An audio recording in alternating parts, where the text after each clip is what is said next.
Alléluia. Tobete likolo maboko maboko maboko maboko maboko maboko maboko maboko maboko maboko maboko betela le maboko milolo milolo milolo milolo. Azam sambe azam sambe. Alléluia. Bibete sakaminu. Abondina lokumu. Abondina masanjari. Gloire à toi Jésus. Amen. Amen. Alléluia, Alléluia, béni soit son nom, Alléluia, Alléluia, béni soit son nom, Alléluia, Alléluia, béni soit son nom, mon sauveur, sois loué à perpétuité. Je te suivrai, toujours avec joie. Je te suivrai, toujours avec joie. Je te suivrai, toujours avec joie, mon sauveur. Sois loué à perpétuité. Dans son amour, il m'a racheté. Dans son amour, il m'a racheté. Dans son amour, il m'a racheté. Mon sauveur, sois loué à perpétuité. Sois loué à perpétuité, toi le maître des temps et des circonstances. Alléluia. Sois loué à perpétuité, toi celui qui a mis encore à nous le vouloir et le faire. Nous te dédions ce moment pour écouter ta parole. Il est écrit dans la Bible, ô Père, donc Luc 4:4, Éternel des armées, Père de gloire, que l'homme ne vivra pas tout simplement du pain, mais aussi de la parole. Alléluia. Fais que cette parole nous soit adressée personnellement, individuellement, qu'elle perce nos cœurs, moi les gens durs, et le tout c'est pour ta gloire. Que nous diminuions, Éternel, et que tu croisses. Bénis toute âme qui va te recevoir à travers cette parole, au nom de Jésus que nous venons de s'y prier. Amen. Amen. Amen. Betela Yesu maboko. Hazana bomo yaza malamu. Nzambo ya sepeli tokutana lisusu liboso na ye. O apesi biso pe mabomo. O atie kati na biso le vouloir et le faire. Na yebisi yo ke Dieu t'aime. Yo pe yebisa moninga za pembeni na yo ke Dieu t'aime. Na yo oyo zokolanda biso à travers lien oyo ya YouTube. Nzamba yebisi yo ke il t'aime. Pambwama na yo. Amen. Depuis sanza o ebandi tozana teme na biso nzamba tiaki biso na mutema to bana ko partager c'était la prière. Et soki tozongeli pe na verset na biso nzamba pesa biso depuis le début de l'année na Amos 5:4 Bible zokoloba cherchez Dieu et vous vivrez. Amen. Et na moyen ya koluka nzambe il y a aussi la prière.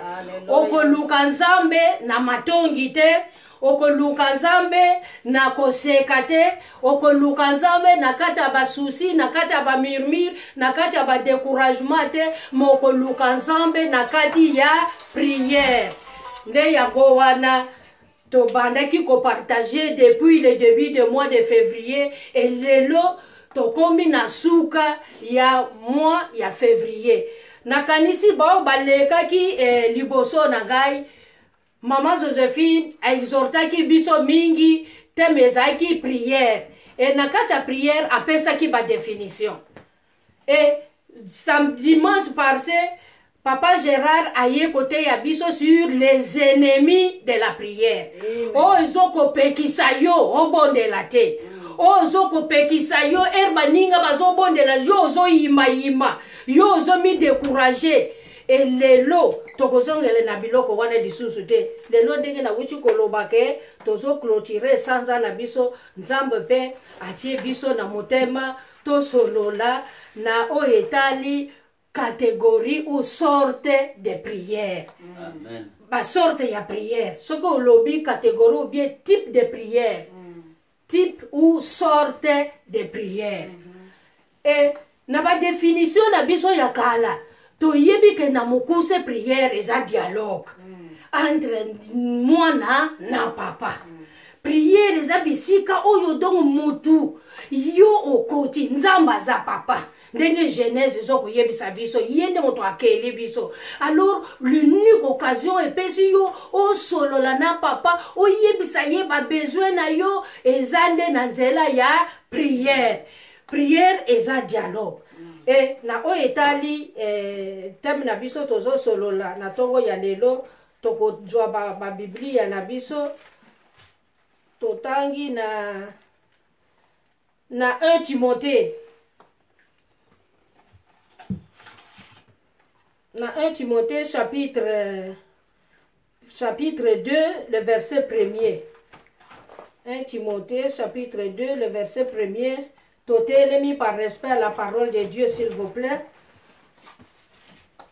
Bible nangai awe komami boye. J'exhorte donc avant toute chose à faire des prières, des supplications, des requêtes, des actions de grâce pour tous les hommes. Amen. Amen. Amen. Toyoki ndenge Biblia eyebisi biso tokoki kofanda. Na nzela ya nini na biso ya liloba oyo towuti kotanga. À travers verset oyo, pe ceux qui ont parcouru la Bible, okomona ke mon oyo prière ezokoloba na ba langage ebele na ba symbole ebele ozo ko signifie nini prière et na catégorie ya liboso ndenge to wuti kotanga na 1 Timothée oyo chapitre 2 le verset 1er yango nde ozo ko permettre biso to ressortir ba catégorie ba type ba sorte de prière ya liboso eza prière d'accord ou communautaire. Prière communautaire ou prière d'ensemble. Elingelo banin. Elingelo bake, il n'est pas bon. Obanoko bon de la toujours kayo moko. La Bible aussi nous recommande de prier ensemble, de prier en communauté. Au monde ndenge biso toza awa. Toza ensemble. Et prière ya modèle wana pe tozo monango na kata Bible et komami na Actes des Apôtres. Chapitre 1er, le verset 14. Bible zoko yebisa biso boy. Tout d'un commun accord persévère dans la prière avec des femmes et Marie, mère de Jésus-Christ, et avec les frères de Jésus-Christ. Amen. Amen. Prière d'ensemble, nous avons recommandé biso, premier type de catégorie, la prière d'ensemble. Et c'est très important. Tozo mona awa. Ba disciple na Marie, na Yesu, na bande kwa Yesu, na Actes des Apôtres chapitre 1er verset 14, bazalaki ensemble. Bazalaki ko persévérer na kotonga te, bazalaki ko persévérer na muyibi te, bazalaki ko persévérer na misala mabe te, mais bazalaki ko persévérer na kati ya prière. Esengeli bisope na famille. To persévérer na kati ya prière. Amen. Na milieu ya mosala, to persévérer na kati ya prière. Na ba quartier, ezala pe na nation na biso. To persévérer na kati ya prière. Puisque la prière ensemble, eza oya memi koni moko totie to pelisi moto. E to pelisa moto to kobondela. Nzamba kosala nini akoyoka. Prière obiso to lobike eza dialogue. E biso to ko dialoguer na papa na biso. E to ko exprimer ye ba besoin na biso. Papa na biso kosala nini akoyoka. D'où il est recommandé de prier en commun, de prier ensemble comme nous le faisons dans nos assemblées, comme nous le faisons aussi dans nos familles. mingi okomona surtout na ndako soki tolingi tolobaka tobondela mosusu ozokoyima azokobude eza question ya kobude te puisque c'est recommandé dans la Bible ya kobondela ensemble. Et wana pe ezalaki na ascension yezo après la résurrection ramataki badisciple batikalaki na kati ya ndako na kati ya ndako wana bazaki nde kobondela ezaki na kati ya badistraction te nde yango wana. Donc prière d'ensemble eza na importance munene. Et deuxième catégorie ya prière eza prière de supplication ou ya requête. Requête ou supplication. Requête ou supplication awa requête eza demande oyo moko neti nga Regine na koti na kati ya ndako na bisika oyo na moni ke nazobondela na bondeli e nazo dialogue o eza yo moko ngai Regine na Nzambe na yebi ba besoin na ngai na yebi ba motivation na ngai na yebi eloko nini tindi na dialogue na papa o fongoli motema o yebi si papa tala makambo na ngai eza boy tala o ezoko lelisa ngai eza boy ngana lingio o sala boy o zoko tumusa ngai eza eloko yo besoin na ngai yango yo o fongoli motema e erpe yo ozo senga na papa kozala na doute te kozala na hésitation te eza nete mwana na école balobi ke yaka na eloko songolo mwana akendaka liboso ya papa akendaka na hésitation te mwana il faut a reproduire eloko école esengi biso pe na Nzambe eloko yo ozoluka soki eza mutuka soki eza avion soki eza capital soki ezoluka ba besoin spirituel na yo c'est-à-dire le don spirituel soki ozoluka santé soki ozoluka fiancé soki ozoluka nini esengeli okende liboso ya Nzambe avec détermination et précision puisque Nzambe na biso asalaka selon ba demande na yo mais l'unique condition que ba demande wana est rencontrer volonté na ye ezala ba demande égoïste te ezala ba demande te osengi po Nzambe pesa yo Nzambe pesanga mutuka olie ezala pour idéal oyo intérêt Nzambe ezali ya évangélisation non Nzambe pesanga mutuka comme ça na kosilisa mibali nyonso na nzela bana basi nyonso na nzela na mema bango na ba boîte de nuit na kende ko violer besoin wana Nzambe za kuna te mais esengeli besoin oyo ezo rencontrer intérêt ya Nzambe volonté ya Nzambe pas même une demande égoïste orgueilleuse on Nzambe pesangai comme ça banguna na nga bamona te banguna bakomona yo te Alléluia ya modèle wana te senga eloko yo à travers yo gloire ya Nzambe ekobima à travers chef a demande na yo wana kombo na Yesu eyebana à travers oyo ozosala bayebeke ya solo Nzambe nde mutu apesi yo mama oyo na minute ozokolanda peut-être ozana problème ya maternité senga bana epa ya Nzambe kokende pa ya nganga te nganga pesa ka apesi na loboko à gauche a récupérer na loboko ya droite mais soki Nzambe apesi eza kozala eloko ya mutuya e batu nyonso bakotatolo ya solo wana eza loboko ya Nzambe wana eza ki deuxième catégorie ya prière na biso tolobi ke c'est la requête ou prière de supplication et modèle la prière wana comme fondement nango tomoni lisusu kana Philippiens 4 le verset 6. Oh, Bible ezokoloba, ne vous inquiétez de rien, mais en toutes choses, faites connaître vos besoins à Dieu par des prières et des supplications. Amen. Bisika to bimisi lisusu deuxième catégorie ya prière oyo. Okeno komona ngo lisusu soki otangi pe na Ephésiens chapitre 6 le verset 18. Ezokoloba peka na oyetali la prière ya supplication. Ofongoli motema. Awa na kofongola mwa témoignage mukie na kanisi Nzamba salanga grâce na zai kobondela na mama Domitila.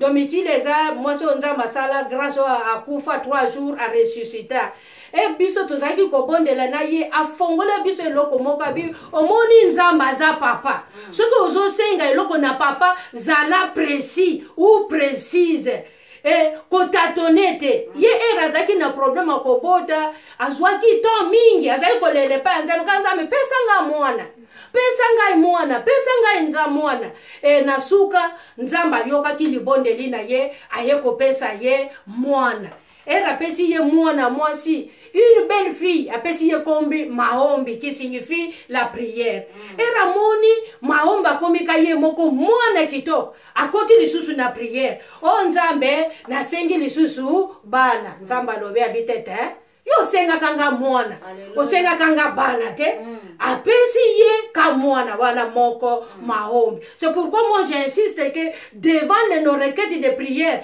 il faut être précis. Soki olingi mbongo lobate o soki olongi pesa ngai 100 livres soki apesi yo 100 livres okomona na 100 livres na tuba besoin il faut avoir ba demande na yo selon ba besoin na yo senga aza papa soki kosenga ba million soki kosenga ba milliard mais akosala selon volonté na yo na ye yo kotisa ka demande. Et troisième catégorie de prière na biso eza la prière d'action de grâce. To wutu kotanga ngope na Philippiens 4:6. Prière d'action de grâce eza prière oyo mutu o wuti kobondela o sengi me omoni nano elokango te o simbi ango na foi me na misu physique boye na maboko o simbi ango te o lele nzamba avance abi na remercier yo nazaki ko bondela pona mosala mais nazana kondima ke nazoke signer contrat de travail na pesi yo merci o sali action de grâce o sali geste liboso na yo nazaki ko bondela pona conversion ya mobali na ngai pona conversion ya mwana ya bano bazoko tungisa ngai mais net bana ba wuta ke pai na yo nde moto pesa ki ngai bano yo na ndimi ko bongole bana na ngai par la foi na pesi yo action de grâce o lele nzamba avance o pesi ye mingi tozalaka kaka tosenga kaka senga mais utobosana pe esengeli pe tosala pe action de grâce o pesi et action de grâce wana pe ekoki kosala pe omoni yango apesi yo les bienfaits de l'Éternel. Tu peux faire l'action de grâce dans la sanza depuis février, mois de février, tu bandi, na lelo le 28, au bénité. Chaque jour, ok, moussala, au lalin zalate, au zangi et l'autre côté. Et tu dis merci à Dieu. Oh yo, à sungi biso, oh ya sali, oh ya pesi, obi o pesi nzame merci, na ye une action de grâce yo, pendant mois ya février yo, o pesanga temps, na tanga ka Bible, mais j'ai retenu 2 versets. Po verset wana ebota mbuma na bomo inangai, ebota mbuma na libota nangai, ebota mbuma na nation, ebota mbuma na mukile mubima, na pesi yo action de grâce yo. Amen bandeko. Altomeka Yesu maboko. Gloire à toi Jésus. Gloire à toi Jésus. Gloire à toi. Oma solo etozoko solo leza masolo ya mutuya. Ezande dialogue. Ezande prière oyo modèle nini okoki kosala. Tokomi sikoyo na 4e catégorie ya prière na biso eza prière d'adoration. Alléluia bandeko. Alléluia. Prière d'adoration eza prière oyo kosimba motema ya Nzambe. C'est-à-dire, eza prière oyo okoloba nzamba zanani pona yo. Okobenga nzambe na bakombo na ye. Qui est Dieu pour toi? Ndenge maman modératrice awichi ko leka awa. Avant ton côté d'adoration. Et sengeli papa maman yo zoko landa biso na nzela ya lien oyo ezala bisika yo zali. Et 1 Thessaloniciens 5:17 nous dit priez sans cesse, priez en tout lieu, priez en tout moment, priez en toutes circonstances. Ozala na mbeta hôpital, ozala na bisi ata na kati ya prison, ozala ozoko lela donc belle famille ezoko nyokola yo, okufeli mobile, okufeli ndeko, ozana eloko moko ezangisi yo kimia. prier osenga ozokomona ya noté changer les choses banda ko adorer kanzambe. Alléluia. Banda ko adorer kanzambe. Et au adoré nzambe na oyo azali azana ni pona yo. Pona nga Régine, il est mon créateur. Alléluia. Soki nazalo lenga nazaboy, c'est Dieu qui m'a créé. Jésus. Soki zolo nanga ezana lolenga oyo, nzambe nde moto akelinga. Tala pona nga ndenge ezali. Ofandi ozoko adorer nzambe. Si moi je l'appelle mon héros de combat, alléluia. C'est lui qui a combattu pour moi. Le combat visible, invisible. Le combat diurne. Le combat nocturne. Et Yelinga na gauche. Et Yelinga na droite. Mais il s'est élevé comme le roi de combat. Alléluia. Yewana. Oyo Joba Bengi, mon rédempteur s'élèvera le dernier. Ba problème est l'ennemi. Ba tout bat l'ennemi. Ba adversaire bat l'ennemi. Chômage est l'ennemi. Séparation est l'ennemi. Femme de nuit est l'ennemi. Mari de nuit est l'ennemi. Mais c'est lui là. Le Rédempteur. Atele makamutu yasuka. Elombe mobali amalunga. Oya koka. Le mari de la veuve. Na yebi te yo bela kaye nani. Enga soki na beli ye mon avocat. Bisika bafunda ngai. Ba plainte oyo bakina ko déposer ngai. Mais Jésus azoko kende. Kalibose ya Dieu le Père. Le juste juge. Regarde de Régine, souviens-toi de Régine, Yesu azokoloba, oh nazomona lisusu, soki olatitoj, ozokolobela, client au client, obimisi article, oyoki sale ningani, esala kanga nzoto, na sepelaka, wana omonike oyebi, wana na client asepeli, esengeli to sepeli sa kanzambe, puisque na kati adoration, na kati adoration ne ye akitaka,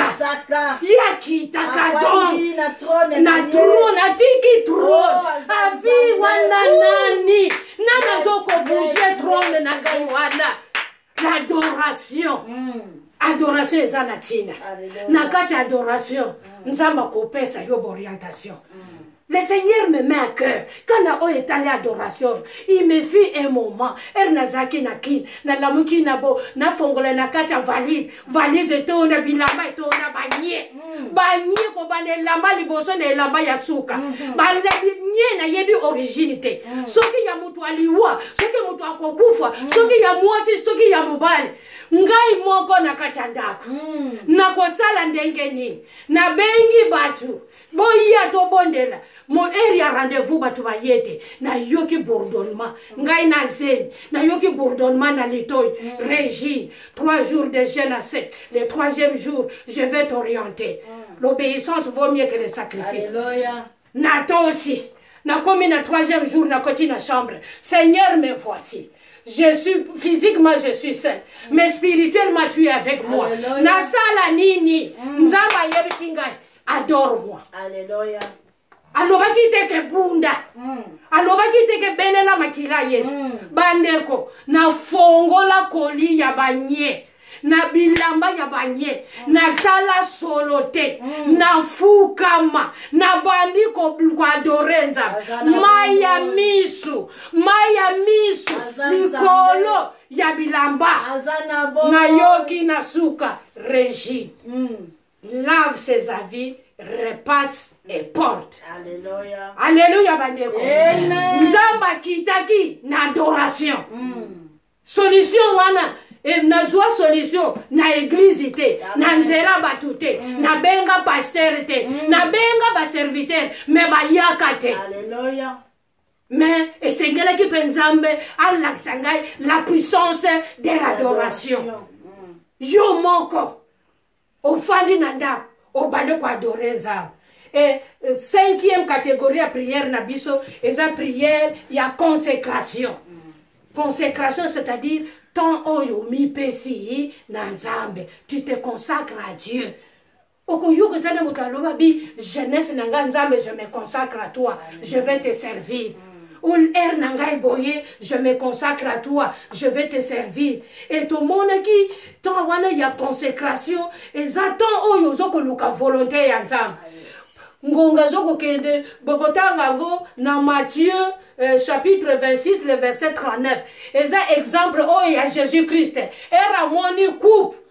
Asengi, oh papa, pasi. Est-ce que au koki kolongolanga coupe oyo te. Mais volonté na yo sala nini et salama. Et exactement yo ya conséquence. Wana ezaki affaire ya Yesu ye moko. Ezaki kasori ya Yesu ye moko. Esengeli ngai na yo pe. Tozala pe na tempe ya kosala pe ba prière ya consécration. Na mona kana église la louange. Tout ça, on consacre les pasteurs, on consacre les serviteurs, et on consacre aussi les enfants. Amen. Mwana oyo nzambe, ndenge Anne, akeneki ko consacre Samuel, na kati église. Na consacré yo mbongo na ngai, na consacré yo musala na ngai, na consacré yo salaire na ngai, na consacré yo maternité na ngai, na consacré yo lit conjugal na ngai. Amen. Opesi na maboko ya nzambe. Et sixième catégorie à prière, est la prière d'intercession. Prière d'intercession, awa, y a yo mon côté. L'intercesseur, c'est celui qui prend la place de l'autre. Et ça prière aux okosala en faveur yabatu mususu. Et aux homona ici tu t'identifies. Oyuki ke fulani azobela. Oyuki ke mboka tel makambo eza boy nini eza boy ndekwa zana problem ndekwa bota kate ndekwa zana mosala te ndekwa zana libala te ndekwa pengwe ndekwa abonde la kate ndekwa koma bitelengana. Maintenant tu t'identifies, c'est-à-dire tu prends la place de la personne et ozoko bondela tout le monde na kata Bible d'exemple eza ebele Abraham era yoka kake mboka kuna ezozika mendeko na ye Lot azalaka kuna ye alobaka te tengana na kobondela te po ngai nazana ngai kuna te esengeli kobondela. Nazozwa pe exemple ndenge maladi ezabo tozomona COVID-19 batu bazokufa, mais c'est le moment où les intercesseurs doivent s'élever. C'est le moment où les gens doivent s'élever. Okoki kolobabi nzambe lelo na boyi komela mai na boyi kolia na boyi kosala eloko songolo. Je prie seulement pona maladie oyo oyo seme terreur mboka mobima. Nazobondela pona ndeko nanga yoyo azana problème. Nazobondela pona na minute biso toza kotelema. Ezana ba msusu bazana kata ba oxygène, bazana kata ba bonbon. Ezana ba msusu bazoleka ba avion, bazana ba zone de turbulence. Mais bisika yozali la prière d'intercession mingi pe olali nzamba révélé yo tala régine danger boye ezoye la ye mais liboso biso tozala kaka ok opesi ndoto oh yo kingana loti nzambe ayebisi ngai boye boye. Non, il y a ce qu'on appelle aussi la responsabilité du visionnaire. Le visionnaire nakawana doit se transformer en intercesseur. Kotelema, kobondela, et kobondela, pona, surtout, ba amoyo na lelo, na kata ba famille na biso, na ba belle famille, na kata mboka, na kata, même parmi nos autorités, ezana ba mususi lelo ba koma komama na boka bomo ete. Ezana ba mususi lelo, bandimela Yesu lokola mobikisi musongo na bangote. Et ezana ba chrétien persécuté. Toujours comme on appelle dans les réseaux sociaux, deni bazoko boma batu, ka bao bazoko confesser Christ, bao bazoko sale l'ensemble. Et ça moment, un intercesseur, une intercesseur, a télémi, a zoko bondela, a zoko senga n'ensemble, que makamo oyo, et zoko le kaboye, et ça bien te. Ou puis tu peux aussi t'identifier na ba opprimé. Tu te mets aussi na place à orphelin, o ba bodo la kaba droit na bango. Tu te mets aussi na place ba oyo aza cloué sur le lit de l'hôpital. Et tu te mets aussi na place ya mosa zoko de la maternité. Oh nzambe mingi basi nde bazalaka victime na kofinga. Ba belle famille bakoya bakofinga amela milangi bayebisa yo ke mwasi atanga abotaka. babosani ke nzambe nde mutu apesaka bana aza na moment na ye aza na circonstance na ye. Dieu cherche le véritable intercesseur. Ndeko papa ndeko mama eriyo kobondela eriyo kosala prière modèle wana nzamba kotika yote okoki kozwa pe modèle ya prière wana okoki komona ngo na Romains chapitre 8 le verset 34 na Ézéchiel 22 le verset 30 et ndenge na utaki pe koloba pe na Genèse 18 okotanga verset 16 à 33 et ça exemple donc il y a bato batelemaki comme les intercesseurs. Et septième catégorie à prière na biso eza prière ya esprit, la prière de l'esprit. Prière de l'esprit eza ni eza prière yo ezokutia biso en communication. C'est-à-dire, nous sommes dirigés non pas par nos pensées, non pas par nos consciences, non pas par notre intelligence, non pas par notre prérequis, non pas par notre requis, non pas par nos connaissances antérieures, mais nous sommes conduits par le Saint-Esprit. C'est le Saint-Esprit qui met à nous le vouloir et le faire. C'est le Saint-Esprit qui nous convainc du péché, du jugement et de la justice. Mais Saint-Esprit, elle nous permet d'être en relation directe avec le Seigneur et nous fait connaître la voix de Dieu. La prière par le Saint-Esprit. Ce que bondeli, na oyo ya Saint-Esprit, nous avons habité Salaboy. Salaboy, Salaboy, Salaboy. Ici, c'est Dieu qui nous conduit. Et prière, il y a modèle wanape, eza malambo mingi. Pour ébéler tout ce qu'on bon de la selon ba besoin na biso. Ébéler tout ce qu'on bon, osomona mutazo ko bon de la don, eza ka prière donc ya kanda, ya vengeance. Wana kuna nzamba zate. Na kata vengeance nzamba zate. Puisque la Bible nous dit à Dieu la vengeance, à Dieu la rétribution. Bien bon de la selon Saint-Esprit à Jean orienté yo. Et dernière prière, il y a un esprit wana ça se manifeste par le parler en langue, au koki koloba langue, même par des soupirs inexprimables. Place yo au coca quitté, mais Saint-Esprit a yebi besoin na yo, au monde Saint-Esprit a communauté intercesseur na yo. Et au commun na Actes des Apôtres chapitre 2, le verset 34. Et dernière catégorie à prière na biso 8 c'est la prière de la foi. Au commun na Jacques 5, 15. La prière de la foi sauvera le malade. C'est surtout où est allé malade. Bazobon de la pona yo. Yo sengelo zala na kondima. Na mutu azobon de la zana kondima. Na yo pe ozana kondima. Puisque la foi na hébreu to yebi définition ya hébreu 11:1. La foi est une ferme assurance, une démonstration des choses qu'on espère. Nde foi nde na mutu azoko bondela na yo bazoko prier pour na yo zala na foi. Nzambe oyo liloba na ye ebengi ye Jehova Rafa yende motu akogeri na oyo nyonso oyo. Prière to lobi eza dialogue. Prière to lobi eza mot de passe oyo ezo ko permettre